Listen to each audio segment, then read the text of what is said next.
Hello, I'm John Batt, and welcome to another in my series of online video guitar lessons. The subject of this video will be learning how to practice switching between open position chords. I suggest taking these chords in pairs and pairing them up with the fingerings in such a way that we can see things that are similar or the same between the two chord changes. For example, we'll begin with a C and A minor chord. When we play our C chord, we have notes on 5 of the strings, which is the same as the A minor chord. They both use fingers 1, 2, and 3.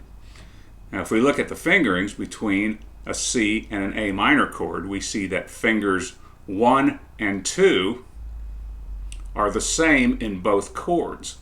So what that means is when we switch between those two chords, we only have to move one finger, which is the 3rd finger, and we're going to move that from the 5th string to the 3rd string. So I would suggest practicing these chords with just the left hand first, with no strumming. That way you can concentrate on only moving the fingers where it needs to go. So you can practice moving your 3rd finger from the 5th string to the 3rd string while you're keeping fingers 1 and 2 held down. Because remember, when you're switching between chords, you need to remember that you want to move as little as possible to get from one chord to the next. This will allow you to eventually play at faster speeds. So we have our C chord. Moving to the A minor chord, you can add your pick to it now and strum them. Okay, and then just practice moving that finger back and forth. Okay, and then you can start to increase the speed. But remember to start slowly. Do everything slow and under control. So you need some patience for this, but it won't take you very long and you'll be able to switch these chords just as fast as you want to. Okay, then you can take the two chords and practice them in a certain rhythmic pattern. So for example, we can take the C chord and the A minor chord and play them in whole note rhythms. A whole note is a note that receives 4 counts, so we would strum on count 1, let it ring for 4 counts, and then strum the next chord, hitting it on count 1 and letting it ring for 4 counts like this. 1, 2, 3, 4. 1, 2, 3, switch. 1, 2, 3, switch. 1, 2, 3.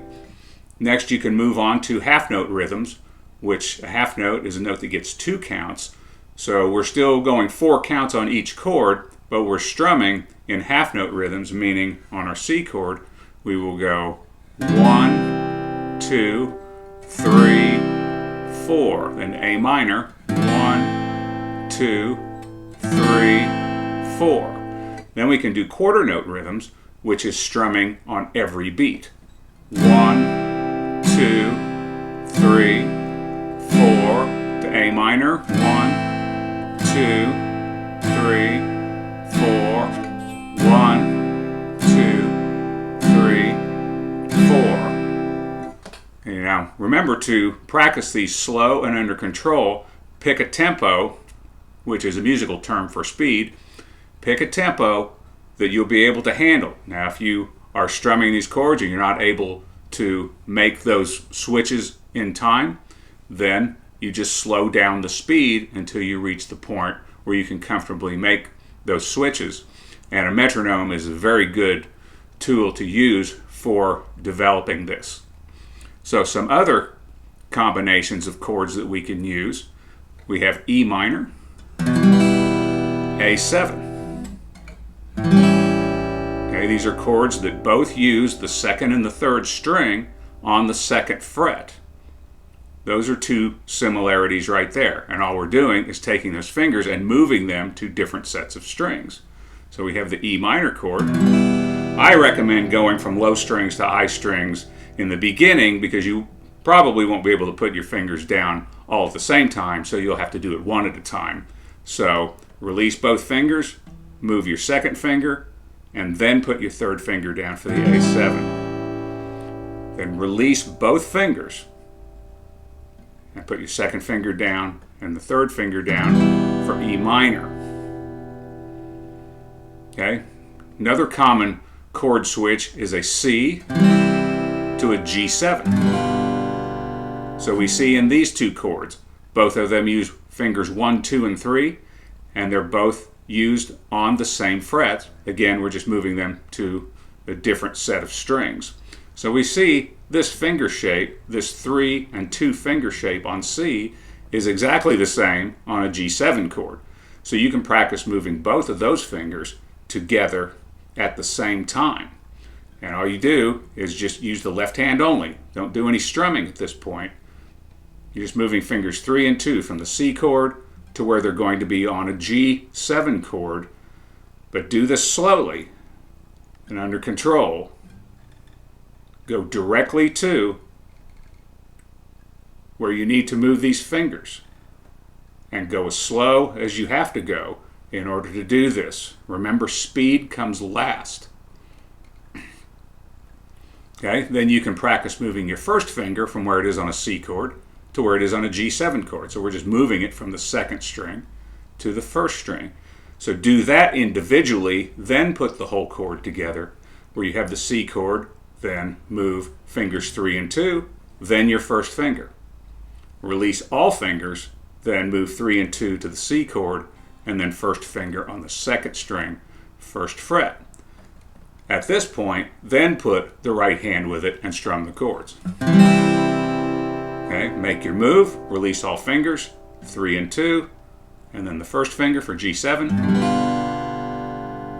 And then release all fingers, move that 3 and 2 finger shape back to where it is in a C chord, and then put your 1st finger down. And then do the same rhythmic exercises outlined before with the whole notes, half notes, and quarter notes. Other combinations are E to A minor. You look at an E shape, it's exactly the same chord shape as A minor. We're just moving it down to the next set of strings. All 3 fingers are on the same fret. So what you can do there, again, is take your 2 and 3 finger shape and practice moving it back and forth between E and A minor. Okay, and then your 1st finger between where it is on an E chord to where it is on an A minor.